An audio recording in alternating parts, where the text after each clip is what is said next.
Hello, guys, and welcome here to SCN Sports Talk, the show where I got Sabres stuff in the background, and I'm just here wearing a Tampa Bay Lightning shirt. But full disclosure, and obviously an Amerks hat, but full disclosure, I'm not a bandwagoner. Jason can vouch for me here. I've always been a Buffalo Sabres fan, but Tampa hmm has always been my number two team because of Ryan Callahan. And full disclosure, I know it's a walk-in jersey shirt. Yeah, I still get a little salty that he's not on the Bills anymore, but no, I do not like the Chiefs. And that's all I gotta say. Exactly, fair enough. So, this is take two. Your boy here is very terrible at remembering that the desktop audio is off on OBS for whatever reason, and it's bullshit, but it is what it is. We're gonna go forward here. We kind of condensed what we wanted to talk about because we both don't have much time tonight to do this. So here we go. So we're gonna start out with first off R.I.P. Vincent Jackson. Now we're gonna go on to the Carson Wentz story. Carson Wentz was traded. The Eagles got a third rounder, a conditional second rounder that could turn into the first round pick hmm from the Colts. So let's start out asking who won the trade. Uh, you know what? I was gonna say, uh, I gotta say Indianapolis definitely did. If you think about their situation more so than the Eagles situation, they have a better overall presence and a better team overall than the Philadelphia Eagles. Um, Jalen Hurts. Yes, you had a great rookie campaign, but ultimately you're going to suffer the same fate, I feel like, as Carson Wentz did, if not worse. Hate to bring that to his attention or anybody else's attention, but Jalen Hurts, you better be ready to feel the hurt. No Yeah, pun intended. we'll see. Um, as far as Carson Wentz, it's gonna take some time to see him in a Colts jersey. Uh, they've been showing the pictures all around, photoshopped him in Colts jersey. It just doesn't See, look I can see him in that real. more than I can see him in a Bears jersey. Let's be fair there. Yeah, I probably could too. But if you look at it this way, Eagles wear black, and the Bears wear kind of like a dark blue, almost blackish like jerseys. So it would look a little bit better with Chicago than it would with Indianapolis. Hmm. But I digress. He gets to go with Frank Wright. Frank Wright I got him think to that's a an better fit. MVP. It is. You're right. Yes, it's a very old school style of offense that Frank Wright runs, but Carson Wentz had 33 touchdowns, which was a Philadelphia Eagles quarterback passing record. I think that was the most touchdown passes thrown by an Eagles quarterback in league in franchise history. Sounds about right. And he had an MVP like year before he got hurt. Um, so Indy fans, if you look at that and you see that he had that kind of production of Frank Wright, you have to be at least somewhat excited. I mean, you got to be excited, but at the same time, I'd be nervous because they play the NFC West, arguably the best division in football. hmm Um, then you're playing the AFC East with the Bills being the team to beat, but there's up and comers in that division. The Dolphins being the up and comer. You're going to have the Jets to worry about depending on who the Jets pick up.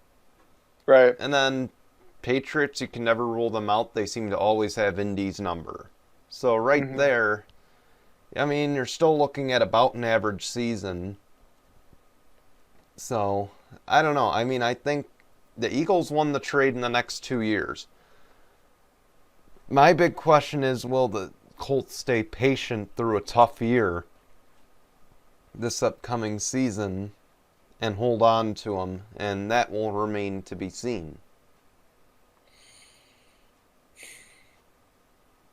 You're right. The Eagles definitely get some great picks out of it. They could very well get some great talent in the third and second rounds of this year's and next year's draft, unless somehow the second rounder does become a first rounder, then you get even more production out of that trade. Um, it all depends on who Carson Wentz is going to have target wise. He gets two of the better tight ends in the game. Yeah, they're not, Zach Ertz, they're not Travis Kelce, they're not any of those kind of tight ends, but they're still all going to bring you production. You have Zach Pascal, you have two great running backs. So I think Carson Wentz can only go up from here. And if he goes lower than he already was, you better run, you better panic. Yeah. And you don't want that Joe Flacco situation you happening. can only go up from here. That's the honest to God truth about it. You can only go up from here if you're Carson Wentz. I mean, so hopefully he rejuvenates his career there. Onward now. This has to be. I think we can make the case that this has got to be the biggest league-shaking free agency we've seen coming up this year that we've probably ever seen. Because not only is J.J. Watt available now on defense. Right. This is just looking at the defensive side. Von Miller could be available. Now, this may be not as good as having J.J. Watt available because we don't know if Von Miller is going to face any league discipline for his arrest. But it is expected that the Broncos might release him. And I guess we start out by asking, where could Von Miller go? You know what? I know I said the Raiders. I know I said that before. You know what would be a very intriguing situation for Von Miller too? Going to Carolina and having like a Luke Kuechly like player again. Yeah, he had to retire early on in his career, but if you bring in somebody like him, you might actually be able to rejuvenate your defense. And Matt Rule could very well benefit from a Von Miller type player.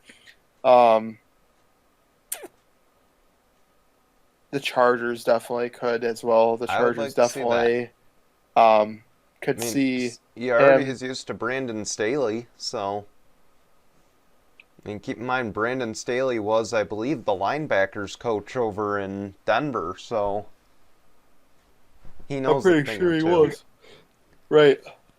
And I feel like this could work because the Chargers have cap space to work with. Mm-hmm. They have just enough cap space to work with this offseason.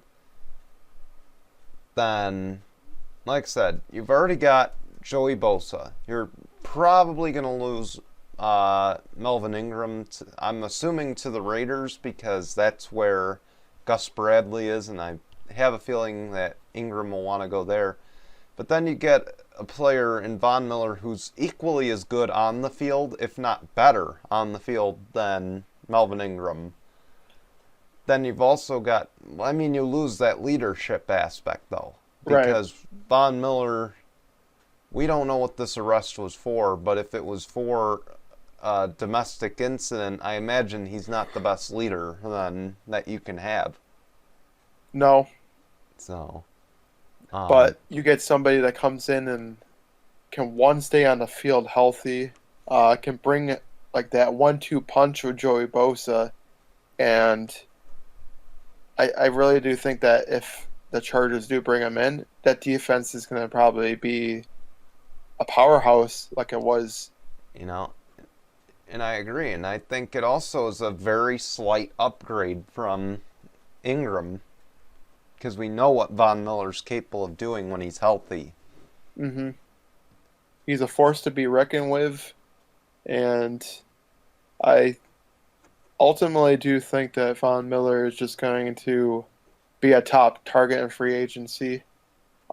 It all depends on who has the money. The reason why I also said Carolina is because Carolina has not a whole lot in cap space, but I think they have enough to be able to convince a player like him. And They may very soon. Well, no, because you forget they could take on Deshaun Watson's contract. that's true too. So, But it all depends on if Teddy Bridgewater will be a part of that deal, which I'm sure he will be. Um, Now, all I gotta say is if he is part of that supposed deal to go there, I just don't know if I can honestly see Deshaun Watson with Carolina. That would just look really weird, or Teddy Bridgewater in Houston. That would just look very interesting. Um, Ultimately, just I don't know if those would be the two best options for that to happen. As far as the whole JJ Watt thing, I was very shocked, and I'm pretty sure you are too, yeah. to hear that the Browns were in consideration and that there is a lot of interest between the two, um, the player Yeah, and the team. that's going to bear watching. I'll just say that. I thought the Steelers and the Packers were the top two, and the Bills were not too far behind. Right. Now, the Browns, they might have just moved up that list, but I mean, I don't know. See, J.J. Watt's 31 years old. I don't see him, based on his injury history, based on his age right now, I don't see him playing much further into the league beyond 2 or 3 years. Hmm. I'm hoping I'm wrong, but I don't see Who that knows? happening. If he can change his, um, maybe his, I don't know, diet around or Do his the TB12 workouts, method. yeah, do something. Try to TB12, you'll play till you're TV 50. and still look like you're 30. Yep. And win like 8 Super Bowls. Yeah, exactly. Um, Now, when you're hearing the list, like the Browns, Steelers, Bills, Packers, now who do you, if you're JJ Watt, which team do you think is your best chance at eventually winning a championship in the NFL? That's where I limit it down to the Packers and the Bills mostly. I think, Green Bay, they need some offensive pieces. They definitely need some receivers.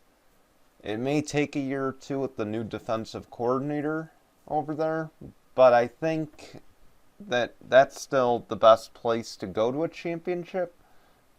The Bills are actually probably the best because they're in the AFC. The only competition they've got is the Chiefs right now.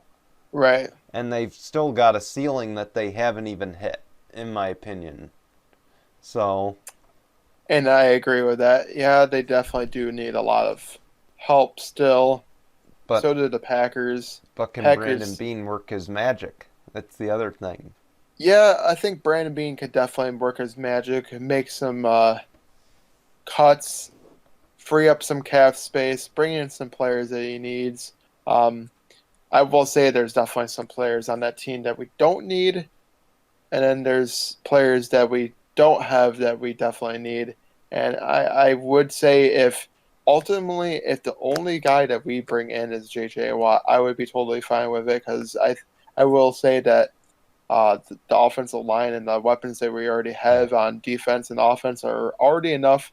It was enough to get us to the AFC Championship game, and I think if means that we're missing one key aspect in the pass rusher, then I'm all for it. But the thing is, I just don't want it to be like a Josh Norman situation. You bring him in and he does subpar for you the whole year, Yeah. and maybe has one or two few games, great games, and then he kind of just doesn't do much for you. So there's a lot of risk with JJ Watt. You don't know what kind of player you're going to get with him. You don't know if he's going to play all 16 games of the year or if he's going to be playing like 8 and then be out for the rest of the year. So there's a lot of risk in that. What I would say is you maybe sign him to a 1 year deal where you have like a player option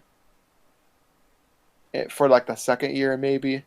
Like you do a Yeah. 1 year plus like a player option to see if you still want to bring him in or whatnot. I wouldn't say you. Um, I don't even know if he would be even willing to do a league minimum at this point. I don't think he's going to. I think if the money is right and the situation is right, he's going to go there. Yeah, and of course he said that But he's wanting to play for a team that is a Super Bowl contender, yeah, and but all the my power to him. but my question is, if you had, if he had said, if I'm at the end of my career, now I want to play for a contender, but at the same time, I want to be sure either if he says like maybe I want to play at home or maybe I want to play with my brothers knowing it's the end of my career. Yeah, I would say I'd lean toward playing with the brothers, but who knows? The decision is out there.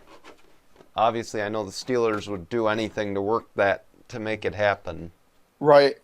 And if the Steelers do bring him in, that already stacked defense is just going to get even more stacked. Maybe to be like a steel curtain like defense of the 80s, or no, not the 80s, the 70s and 80s. So who knows? As far as Green Bay, yeah, you can bring him in all you want, but if you don't do anything on the offensive side, you can be as much of a contender as you want. You're just not going to get past that uh, NFC Championship game, and it's been like that the last 2 years. And unfortunately, the GM just doesn't want to give Rodgers the help, and giving him JJ Watt is great and all, but that's not the help that Rodgers needs. Yeah, and that would be something very Green Bay-like to do. Right. But, all right, so we're going to take our anchor break. I guess this is a good place to leave off, right? Yeah. So when we come back, we've got a new segment. We're going to talk about the Daytona 500. Then we're going to follow up on the NBA All-Star Game. Then Fernando Tatis Jr. signed a really big deal. We'll break that down for you here on SCN Sports Talk in just a moment, but we'll be right back after the anchor break. Don't go anywhere. Welcome back to SCN Sports Talk, where I look like I just got out of a Prius. And Jason's just sitting there chilling, waiting for football season to come back. Basketball's there. So Oh, man. Either I look like I got out of a Prius or I'm a mountain man. I don't know. More than likely Prius. a mountain man. I'm sorry, a mountain man because of the hat. Yes. All right. Man. Maybe I'll sign up no, for he the doesn't- Price is Right. The stunt double for the Yeah, mountain man. exactly. I was about to just say. All right, on that note, we got ourselves a new segment here.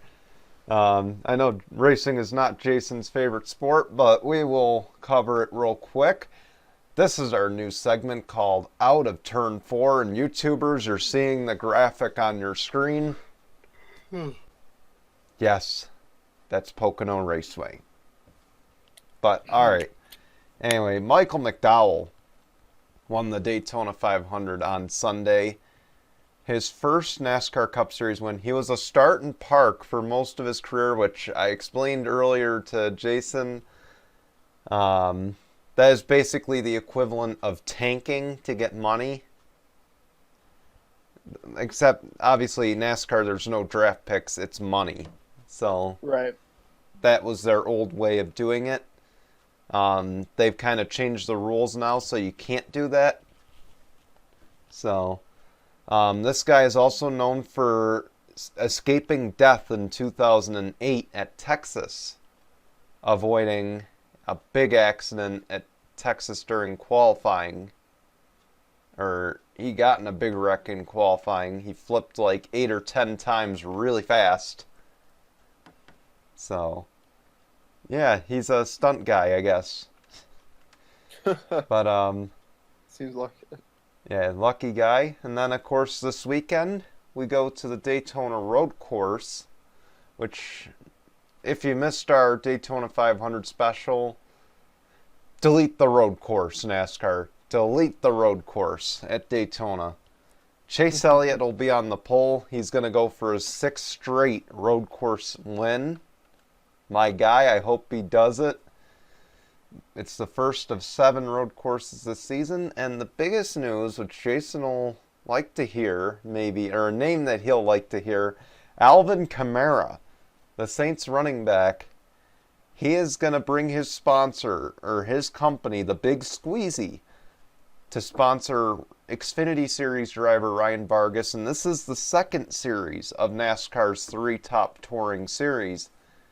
He's going to bring Big Squeezy to sponsor Vargas at Daytona this weekend. So he went from Grand Marshal to being a sponsor of a NASCAR.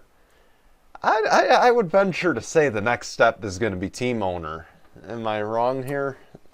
And who knows? It could be very well his next venture outside of football. I would hope so. I mean, Michael Jordan's already taken that venture. And Jordan's got his hands in a lot of stuff. His shoes, being the owner of the Charlotte Hornets, and now being a team owner of the NASCAR. I mean, what's next for him? And, Yeah, that's what we the want same to thing know. could be. But you And know the same what? thing. It makes up for his career because he wasn't.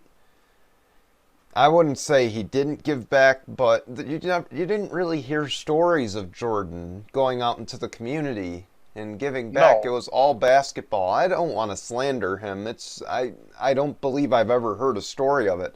So the fact that he's giving back now and also getting into these ventures is incredible for him. And I'm glad he is. I mean, because he's probably. I mean, not saying that he didn't give back to the people, but he's definitely making up for lost times and doing it in a way that, helps young kids go out and buy his very expensive Jordans and Yeah, Jordan Brand. watch, I want to say the makeshift duo or the makeshift copy of his older brother and LaMelo Ball. And no, sorry, I don't think he was worth a 2nd round pick for him, but I'll digress after that. Yeah. And yeah, now he's had his whole hoorah things. But as far as Alvin Kamara goes, good for him. He's already got his hand in a lot of things.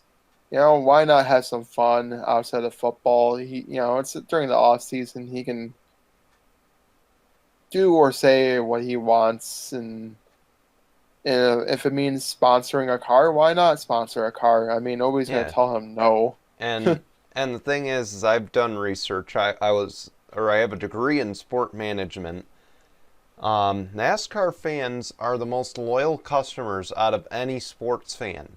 So if a sponsor is on a car compared to a sponsor on a stadium or a sponsor on a broadcast, NASCAR fans are more likely to buy from that company than a football fan or a basketball fan or a golf fan. Although I don't know about golf fans. They're very particular about their equipment. So, Yeah, and they and unfortunately they don't like to But- go cheap with their equipment too. But either way, they are the most loyal customers. And if Alvin Kamara is trying to grow the big squeezy, this is a good opportunity for him. A very good opportunity, because it's going to get his company exposure. I just hate it that it's Ryan Vargas and not someone bigger than him, because Vargas is in a midfield car that won't even win the race. But I mean, you gotta start somewhere. yeah, but I mean, also I know he's a big Bubba supporter as well. Bubba Wallace, the NASCAR driver for Michael Jordan, but of course their sponsorship is sold out for the season, so always a good thing to hear. But so Yes, it is. who knows? And also with the next gen car coming next year, which is supposed to really cut costs, Alvin Kamara could be in the sport next year. We shall see. Randy Moss has already ventured into NASCAR at one point. Troy Aikman was ventured into NASCAR. I believe Dan Marino was. I don't know for sure, but I could tell you that Troy Aikman and Randy Moss definitely ventured into NASCAR at one point. I'll look up the total numbers for next week's edition of Turn 4, but that is out of Turn 4 for this week. Maybe eventually we'll turn that into its own podcast if I ever find the time. Probably not, but we'll see. And Jason will just sit back and be like, I'm out. I was about to say, I won't sugarcoat it now. That will definitely not be something I would be helping with. But hey, we'll see. There's other things. It's all right. You're allowed to hate one sport, I guess. Just like we hate men's soccer. Just kidding. Yes. Sorry. And basket weaving. But that's another story for another day. All right. This is no picnic basket, the next story. The NBA All-Star Game is going to continue despite COVID. We talked this last week. Now the money is supposed to go to black communities. It's going to go to other charities, mainly centered around racial equity or equality. I forget what it is, and then COVID relief. Now, pregame, there's going to be a 3-point contest and a skills contest. Then at halftime, there's going to be a dunk contest. I don't know about you, but I see this as a big double standard from the bubble. This is not anything close to a bubble. No, and it definitely isn't. Hence why, I mean, yeah, they're using bubble-like standards from stadium to stadium, or from arena to arena to arena, which I definitely like.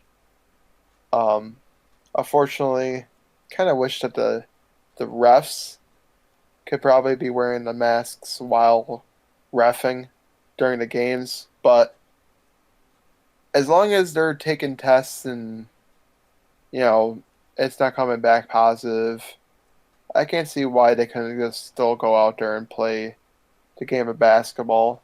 But you're right, of course it's going to be hard to have all 30 teams going into one bubble unless you somehow find a way where you do certain locations but make it kind of like a bubble where it's, no outside interference of any sort, and it's just the players and the teams. As like we were saying before, we had to do take two of this.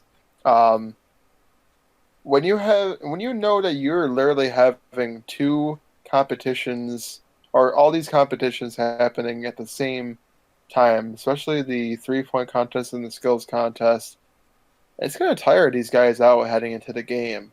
Yeah. As well as the dunk contest. The dunk contest, if you're playing one half of basketball and you're actually being a little bit more competitive because money's going to charity this time, unlike years past, then you go into that dunk contest, you're going to be feeling a little fatigued unless you can drink your liquids and stuff like that and keep hydrated beforehand.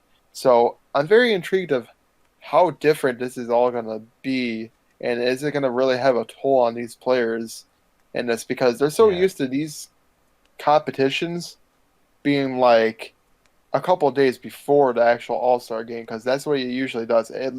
All this leads to the All Star game. Now it's just combined all Yeah. together, and I don't know if I ultimately like that idea. I don't know either. And the other issue I have with this is how many players are going to opt out and say, we don't want to play in the All Star game because of the COVID risks. We're already risking ourselves Hmm. week or night after night. Why should we risk ourselves in the games? And honestly, I think if there is players that are going to opt out, there's going to be other ones that'd be like, you know what? I never ever get to be an all star. How come I can't be one now? Yeah. So there's And always ways around it. I don't know. I think this is a huge shame on the NBA for doing it because of Hmm. COVID. I like what they're doing, giving the money to charity and giving it to outreach programs. I really do like that they're doing that. But to put the players in danger and possibly risk the second half of the season, is that really worth it to you? The only other thing I can think of is maybe they have it just one time where the players are mandated to wear some sort of sports mask while playing. Because if they do it that way, then maybe you could be a little bit safer with doing it. Or maybe just doing it for the 3-point contest, the dunk Yeah. contest, and They skills could have just contest. done that and then raise the money from that for charity or something, but to play the actual game when you're around players all the time, Right. and not to mention in the locker room with players that you haven't been in the locker room with all year, that's a lot. That's a Mhm. high risk right there. So, Yeah, because you know what? Ultimately, we didn't even think about. I didn't even think about that at first. I guess ultimately I would have been a little bit better if it was just the skills or the competition yeah. itself, just the 3-point contest, the skills contest, and the dunk contest. If it was just that, maybe I would feel a little bit better because then Yeah. whoever wins it, you donated the money to charity. Then See, when you just have the this game is itself, you're taking a little bit more of a risk. but this is the opposite of, what they did in the bubble. And, they set the precedent, they set the example with their COVID leadership. And Hmm. now it seems like it's just out the door, and I don't know. Like I said, other leagues have canceled their All Star games for last year, this year. I think they should have followed suit or just done something entirely different to recognize the All Stars of the game. Right.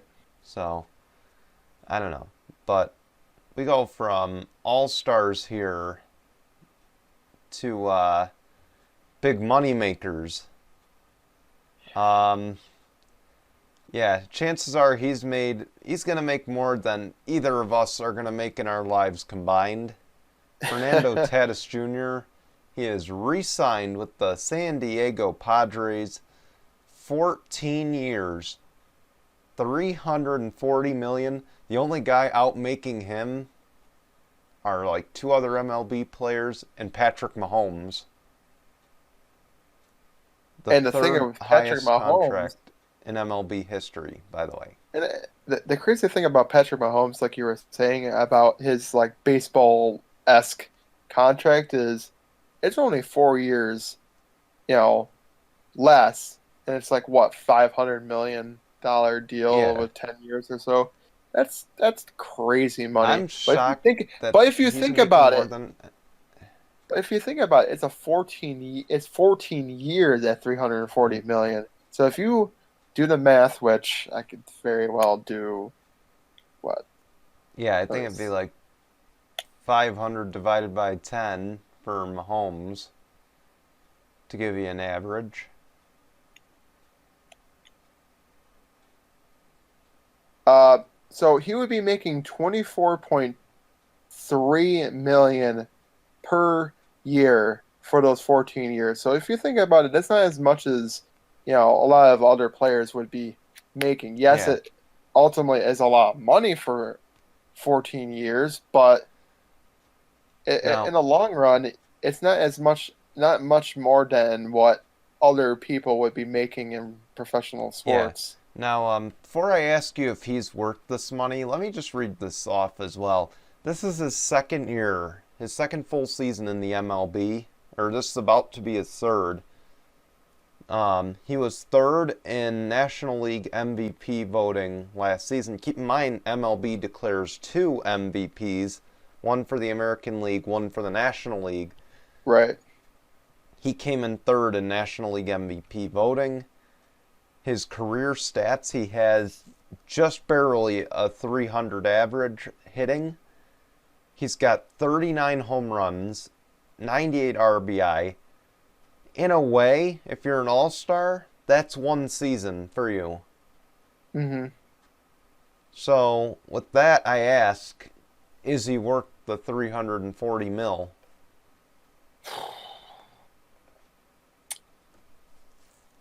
I hate when teams kind of jump the gun ahead of time because, yeah, it was your second season, you had numbers like that. Maybe you should have waited a while.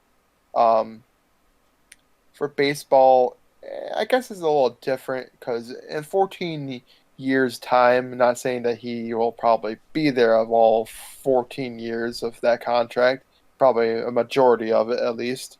Um,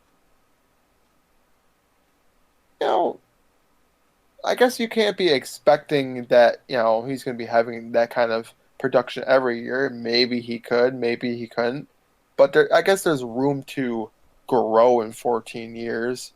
He could either go up, he could either go down. But I think that's just a little too much money for him, Uh, especially heading into your third year. See, I'm not going to deny that he's an all-star in the making. I think hitting 300 now is a very hard feat to accomplish.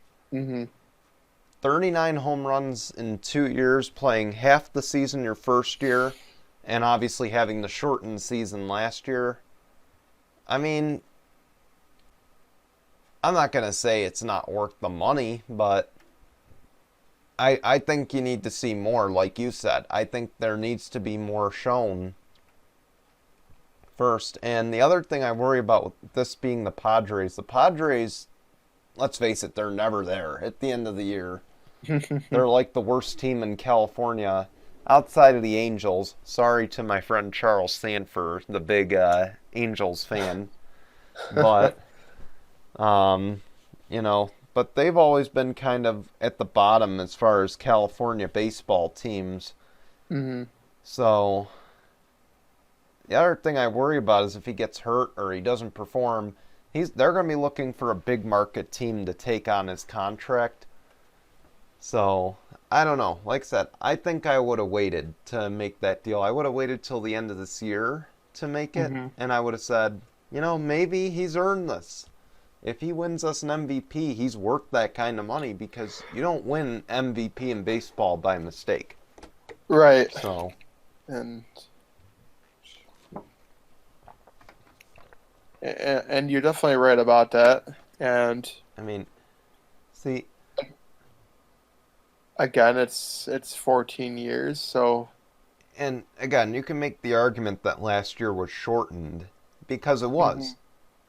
60 games doesn't give you a true test of what a team can do because 162 games, you actually get to see how strong a team is. right, exactly. 60, you just get a very small sample size, which is why they expanded the playoffs last year. So, again, I mean, that's just a head scratcher for me. But I guess, at the end of the day, I guess he's worth it. I don't know. I haven't seen much of him. Another thing is he's on the cover of MLB The Show. So who knows what he's going to be making on that for his likeness. That's very true. So, but So I wish him luck. Yeah, I mean, if you're the Padres, you better hope that you made the right decision. And if you're him, um, you can either go up, you can either go down. Just know that they were willing to pay you that kind of money and that kind of Yeah, contract. and those seldom work out. So hopefully he's the opposite of that. Right. But that's, man, so we had to do a little bit of a shorter episode today just because of me being an idiot and not unmuting Jason, but and us having tight work schedules. So I want to address this as well. So obviously the last few weeks we've done shows on Thursdays due to our work schedules, and we've missed stories, and we apologize for that. But going forward, it looks like we're going to be doing Thursdays recording. Um, Unless otherwise. yeah. So again, we'll try our best to cover everything, but obviously between when you're watching this and when we recorded it, there could be bigger news stories that came out, and we'll just address it on the next week. So that's how we'll do things going forward, unless otherwise noted. Right. So, all right, on that note, we want to thank you guys for watching another episode of SCN Sports Talk. Episode 8 will air next week at 9 a.m. Eastern. And I promise you, I will not be in a Prius when we're recording. Yeah, or maybe actually this time know that I'm muted and And we won't have to sit here all night recording it until I remember to turn on the audio. So we'll see what happens. Check out the seal, by the way, on SCN Unloaded. I know Zach Carmian's doing a lot of great things with the seal over there. He did a Delete Your Team edition last week with Nice Motorsports. You'll want to check that out. I don't exactly know what's on tap this week, but I anticipate it'll be something great. So check out the seal on the dose, as I like to call it, but it is called SCN Unloaded. So go check it out. Until then, guys, we will see you next Sunday. Bye, everyone.